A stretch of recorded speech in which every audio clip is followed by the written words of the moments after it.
Markets are seeing sideways action today on Wednesday, and we'll be visiting gold and S&P 500 broad equities action with Chris Vermeulen, Chief Market Strategist at thetechnicaltraders.com. Chris and I will be talking technical trading and analysis, and we'll be doing a live charting exercise with Chris. It'll be a fun little exercise, a fun little game. Chris, I'm glad you're here on the show with us today. Welcome. Yeah, thanks for having me, David. Today, everything's just kind of... Is calm the right word, Chris? How would you describe it? In the last few days, we've seen quite a bit of volatility in terms of price swings in the stock market. I think it feels like the calm before the storm, though. I think the stock market is setting up for potentially a pretty big downdraft. Okay. And I can show you here on the charts on the SP 500 and compare it to the leading indexes like the NASDAQ and other sectors. So you want to jump right into that? Let's do it, Chris. Let's jump right into the SPY. All right, sounds good. So if we take a look at these two charts you see on the screen, this first one here that's green is telling us that we're in an uptrend. The green bars mean that. And so the SP 500 has been bouncing its way up this 20-day moving average. Whenever we start to get these lime green areas, that's when the stock market is actually becoming short-term oversold. And it's usually when we start to see value hunters kind of step in and buy the market back up. Now, over the last few trading sessions, we've been seeing it trade in this very large range. It's been trading sideways. A lot of damage has been done behind the scenes in terms of the amount of sectors that have gone from strong uptrends to downtrends. And if we quickly flip and take a look, this column right here is a short-term trend, and most of the sectors have gone into a downtrend. So that's something we got to be really aware of. And, a lot of people are looking at the SP 500 to see what the market is doing. But if we actually peel it back a little and look at the leading sectors, which I just showed you that have been turning down, and we look at the leading index, which is the QQQ, the NASDAQ here, you can see the trend has gone into neutral. And in the last two trading sessions, it's gone red. And this is a pretty bearish sign on the charts. If we were to just look at this pattern, there's quite a bit of downside. We can use a Fibonacci extension and get a downside target of where this breakdown could occur. And you can see it's quite the drop from where we are today. Right now, we could see another about 5.25% drop in the SP or the NASDAQ. And that will, really spark some pretty big selling across the board. It's going to spook a lot of traders, investors. Meanwhile, it's a perfectly normal measured move to the downside. Chris, have we seen these patterns at all in the last 6 months? No, we haven't. We've been in a strong uptrend across the board in all the indexes and all the sectors. So this is the first kind of shot across the bow that the charts are saying, hey, the leaders are now lagging and they're underperforming. And that's not a good sign. We're seeing huge outflows in the tech sector and in all the big leading sectors. They're really getting drained. Money is flowing out fast and furious. Yeah. That's not what we want to see. So I think you would say we're looking at weaker prices here. You would say this is the first sign of weakness we've seen since March 2020?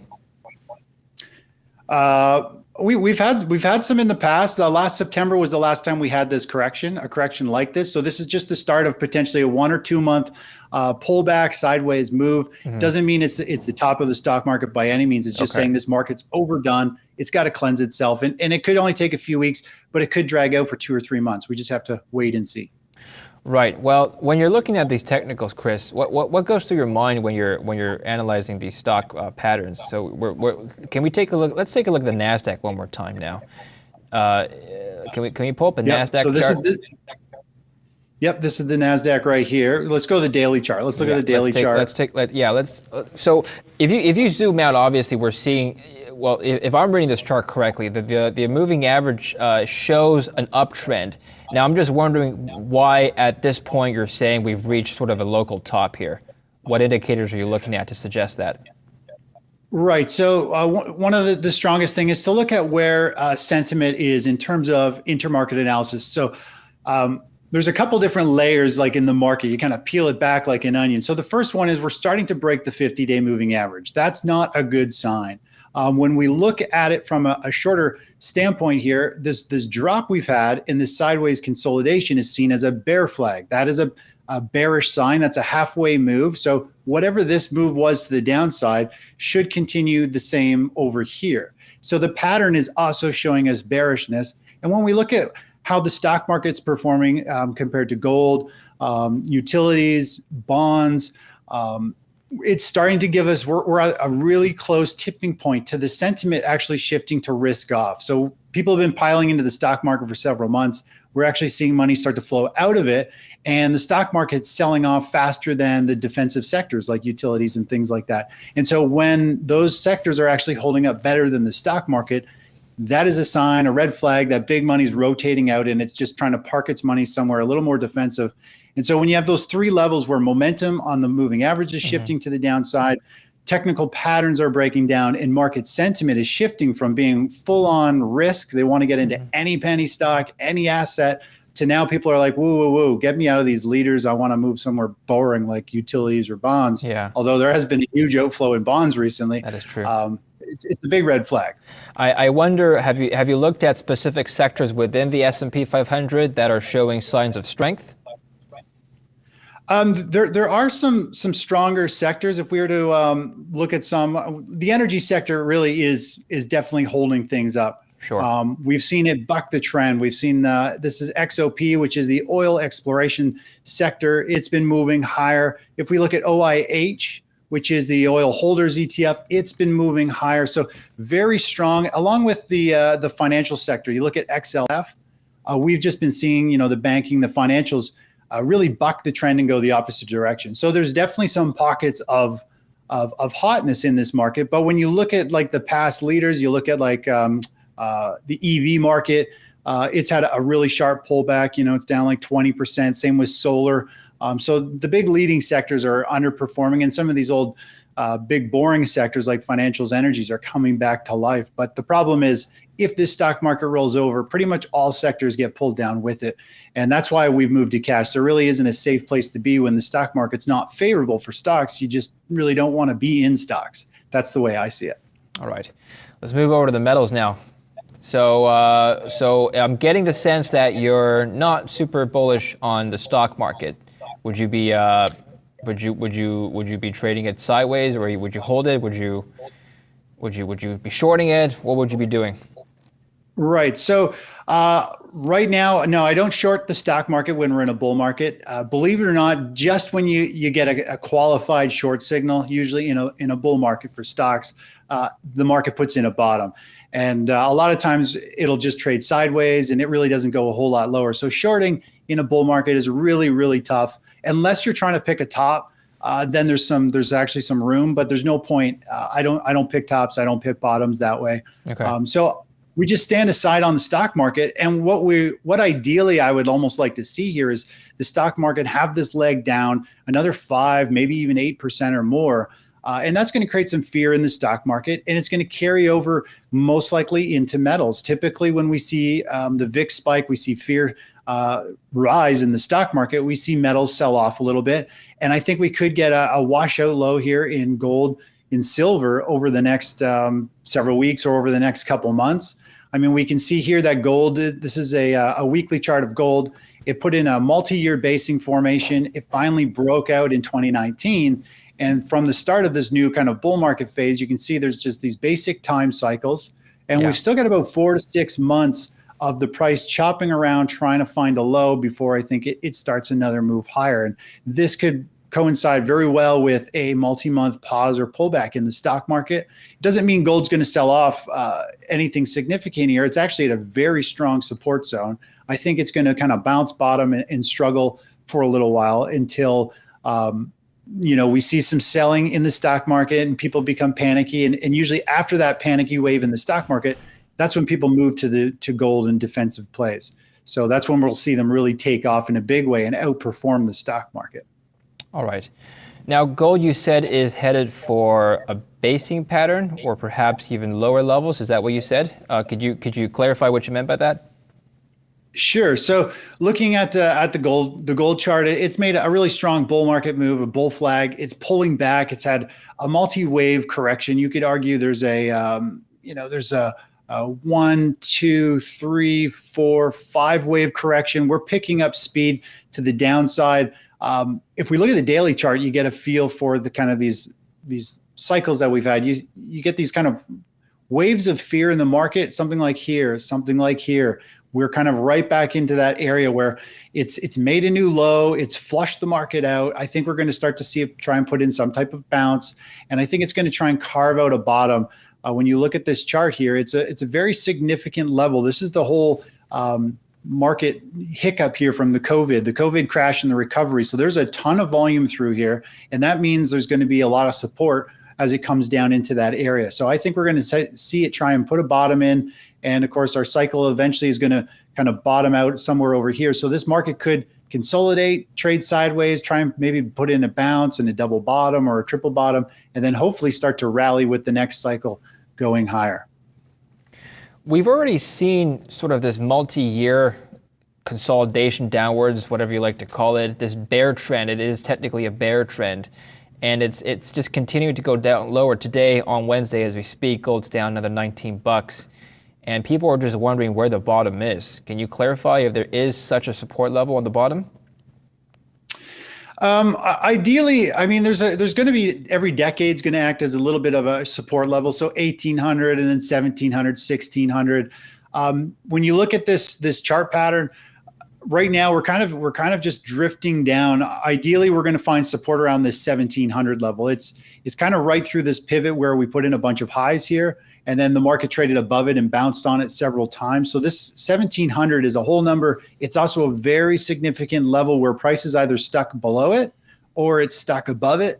And right now it's tagged that level and it's finding support there as of today. So we need to see if it's got some traction. Now, I do feel like it could pull back potentially a little further. If we were to go to a weekly chart, we can do a Fibonacci retracement and get an idea for where gold could pull back from this last initial major run here. Yeah, we could see using Fibonacci retracement. Typically, we see a bull flag pull back to this 38% retracement, all the way down to a 50% retracement. So we're coming into this box between this purple and this kind of reddy pink line here. This is going to be the sweet spot. And, you know, that's 1650-ish to where it is now, 17 and change. So there's going to be, hopefully, that's going to act as support. Now, if we break below the 50, then it's actually losing a lot of momentum. We don't want to see it come down to really the 618.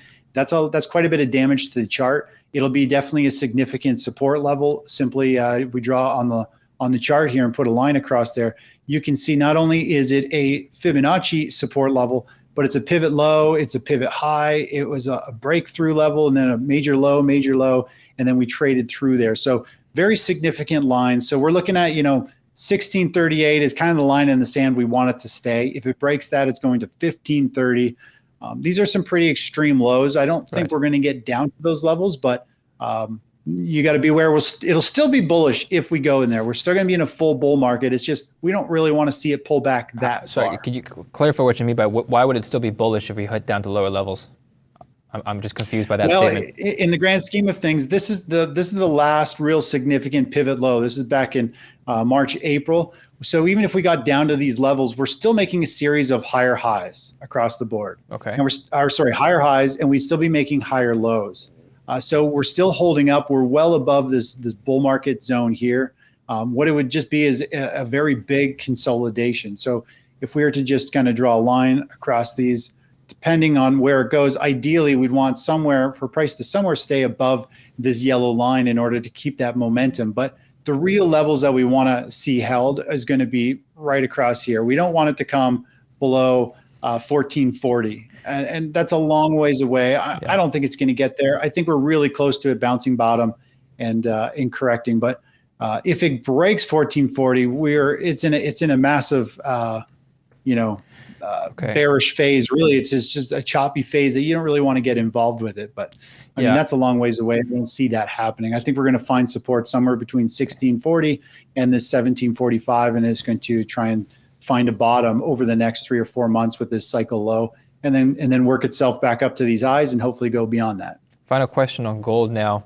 We comparing it back to the SPY, usually we see an inverse correlation between, on the short term at least, usually we see an inverse correlation between the equities, indices, and gold. Now you're saying that both of these asset classes could see more downside action in the short term, so they're moving in tandem. Is that normal? Yeah, it's very normal. I mean, what happens is when the stock market has, for example, the NASDAQ's on the verge of breaking down, a lot of people don't don't realize that the stock market is on the verge of a 5 to 8% correction. If it breaks down, it's going to catch most people off guard because we're not seeing any real fear in this market. Everyone's buying call options. We haven't seen any pop or spike in put options. The VIX is low. It's just everyone's dumping bonds. There's no protection out there. People are just still piling into stocks. And when they get hit with a kind of a shock and awe, a drop in the market that they're like, oh my gosh, how did this happen? Or, I was not expecting this to happen. They start to liquidate everything and they panic. Mm-hmm. And we see this over and over again. You'll see gold and silver. There's only a sweet spot in the stock market when there's a lot of fear and it pulls gold and silver down very quickly. It's short-lived, just like in COVID. It just gets pulled down from margin calls, from people liquidating. They don't know what to do but move to cash. And then they rebound right away. So it's very short-lived. After that rebound, they'll typically outperform the stock market for quite a while. So it's just a short-term kind of hiccup that is affecting metals at that point. All right. Chris, we have a fun little exercise now, and this is for the viewers who haven't done this before. It's a chart game. It's pure technical analysis. Let's take a look at my screen now. What you'll see is a chart on the screen. The game won't tell you what ticker it is, what time frame it is. It'll just give you a chart like that. And what you have to do is you have to decide to buy, short, or just next bar means hold and do nothing until the next trading session comes. You want to give it a shot, Chris? Sure, let's see what happens. Yeah. I think it'll be fun. First of all, I know you like moving average, so let's put in a 20-day MA. Anything else you'd like to put in there? You can throw in the 5-day. I like those too. They're great for swing trading. I don't know what time frame this chart is, but we'll just rock and roll with it. All right. So let's take a look. What's your first reaction? Buy, short, or do nothing? Let's do nothing. Let's get a feel here. All right. Okay. Oh boy, it's got news. It had an event. All right, yeah, nothing. I don't trade chop and noise, as you know, so I avoid complete chaos. Okay, well, that's interesting. Let's keep going. Let's keep going. Keep going. Keep going. So far it says at top here it's got a P&L of nothing because we haven't made any trades yet. But as soon as we place some trades in, it keeps hitting resistance. It keeps hitting those previous highs and selling back. There's good volume, so I don't want to get involved. It's on the verge of potentially breaking here. Another bar? Yeah, I'd like to clarify, this is a very short-term chart. I know you're not a day trader, but that's just the settings of the game. So sure. You'll see it's moving by 5-minute increments here. Oh, okay. If it's in the morning, okay. So yeah, early morning, if you're a day trader, from 9:30 to 12 is when you want to trade. And then after that, you avoid the market pretty much. Okay. It's tough to see the time, but... I just changed the layout here. My apologies. But anyway, it's the same thing. That's okay. So we can continue? Sure. All right. All right. So we can get in here. So we could buy. All right. It's broken above there. We'll see. It's got lots of news. It's a pretty volatile play here, but keep holding. Like next. Next. Okay, we're flat now. Yeah. Next. Oh, it's trending down. That's not good. Next. We're down. Next. So it's a bull flag. Hopefully it'll break to the upside. This is a super volatile one. Okay, next. You can you can click it at a steady speed here. I'll let you know. All right. I'm looking for it to go to the upside here. That looks like it should pop and break to the upside, hopefully. What is that blue line telling you right now? The moving average? Yeah. It's telling me on average there's accumulation going on. There's people buying. The trend is up. The trend's more likely to continue than it is to reverse. So if the trend is up, that's a good sign. Well, you want the 5-day to stay above the 20-day in order for it to stay strong. Well, we're up a lot. So that's now I noticed you're not going in and out. I mean, that's kind of your style, right?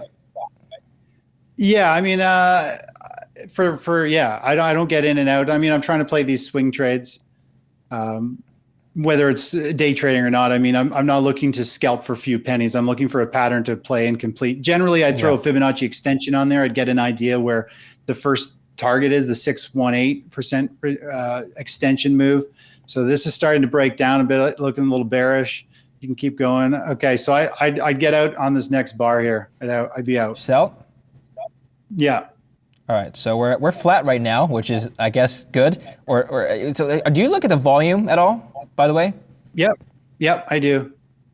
Okay, so I'm just moving ahead here. So we're not in the market right now. Right. So the moving averages are kind of crossing. They're going flat or down. The 5 days below it. I'm just not a huge fan of trading, being long when they're trending down, right? Yeah. So now we're back into an uptrend. It's hitting some new highs. We got some good volume, so we could get back in here. We could try it, go for a run. Okay. I mean, it's different when there's not real money on the line. Yeah. But you can keep going. I mean, so just keep on clicking there. We'll keep going. I'm not a fan of the big selling volume spikes there, but every time we poke these new highs, big sellers step in. So we want to stay above that previous low. Hopefully it'll keep going. All right. Needs to recover. Needs to recover here real quick.